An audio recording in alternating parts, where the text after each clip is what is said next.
Boris Johnson's slim victory in his confidence vote has caused a lot of hand-wringing for the Conservatives. It's also brought out some of the more bizarre characters in the party who've jumped to his defence. Adam Holloway gave the most aggressive defence of Boris Johnson's leadership, complete with printout. Look, the British people knew when they voted for him and gave him an 80-seat majority that they weren't voting for a Jesuit priest.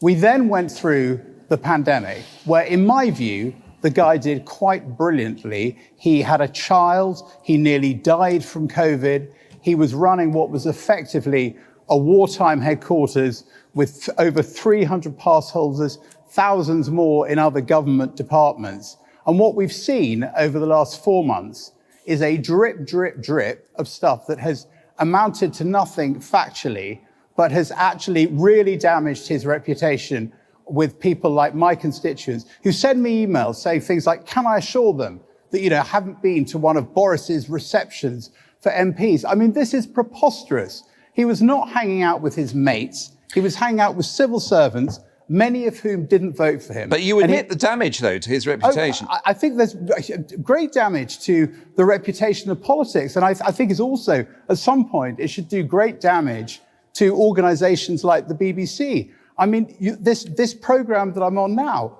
was showing pictures of him looking like Hannibal Lecter at the beginning. Oh, come on. Okay, I can show you right here. Look at that. You've got razor blades. I mean, does that guy look like somebody who's been given a birthday cake, or someone who's just been locked up for something at the Old Bailey? I mean, this thing has been blown totally out of proportion. All right, let's come back to John Barron. We should be thanking this man. It's a very interesting defence. Everyone knew he broke the rules anyway. Why are we even talking about this? No one thought he was a Jesuit priest. Then he says he did really well with COVID. He had a kid and nearly died. That's not necessarily the metrics I would use. I would say how many people died in Britain compared to elsewhere wasn't very good. And then he says the civil servants, some of them voted Labour anyway. That doesn't have much to do with it. The argument that was put forward in the Sue Gray report, which, as we talked about on the day it was released, actually let off Johnson lightly in a number of ways. What that said is he showed a failure of leadership.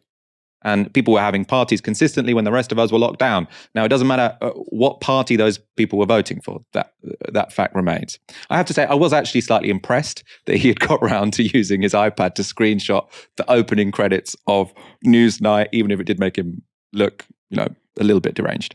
Let's go to another Tory MP. Lee Anderson took a similar line.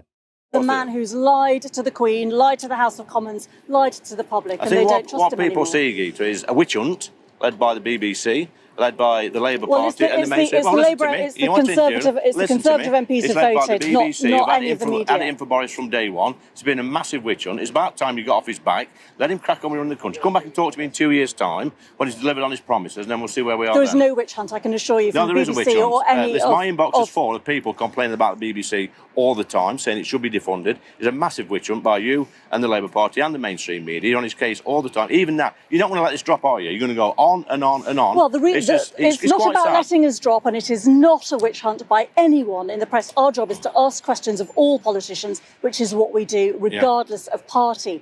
That was Lee Anderson's lecture in media ethics. Now, you might recognise his face or his name because he was caught during the 2019 general election, essentially faking a door-knocking exercise. He called someone to say, can you appear at the door, tell me that you don't really know me, but that you back all of our policies. It was caught on the microphone.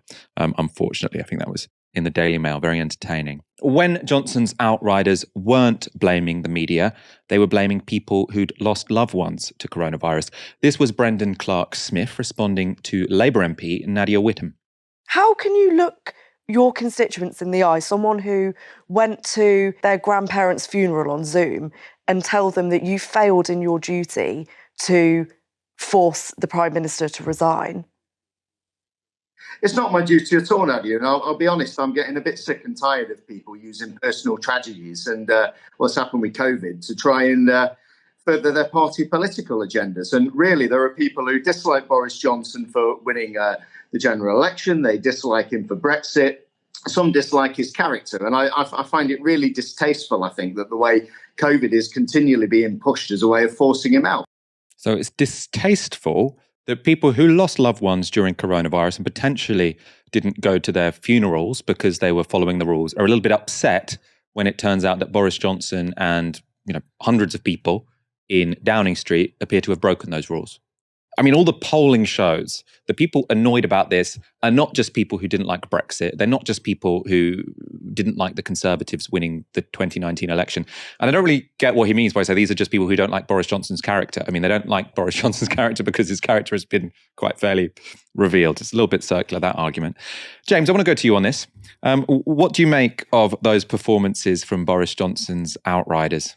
It's kind of the sort of rogues gallery that gets dragged out to defend Boris in this way. And they're the only people you can really find to sort of string a few words together and try and say something, anything to get him through this. The sad truth, however, is that, look, the reason Boris Johnson is going to carry on being Prime Minister, and probably carry on being Prime Minister for quite some period of time, is that all the people who might oppose him and who would want to take over are too busy fighting amongst themselves for any obvious, clear alternative candidate to turn up. And that's basically what's keeping him here, is that there isn't somebody else who can replace him. It might have been Rishi Sunak a few months ago, but his star has very much faded in the last few months with the revelations about non-dom status and tax and all the other issues he's suddenly being confronted with. There isn't an obvious replacement for him. And for as long as Boris Johnson can maintain that situation and keep the rest of the Tory party squabbling amongst themselves about who might take over, he's going to carry on being Prime Minister, I'm afraid. It's no good expecting these people to do the right thing. Lots of people think, he's a confidence vote, maybe they'll go, maybe they'll get rid of him. Don't expect Conservative MPs to do the right thing. That isn't going to happen. Boris Johnson's going to stay in place for a while yet, I'm afraid. All of us here at Novara Media are working harder than ever to keep scrutinising establishment politicians and the media barons who protect them.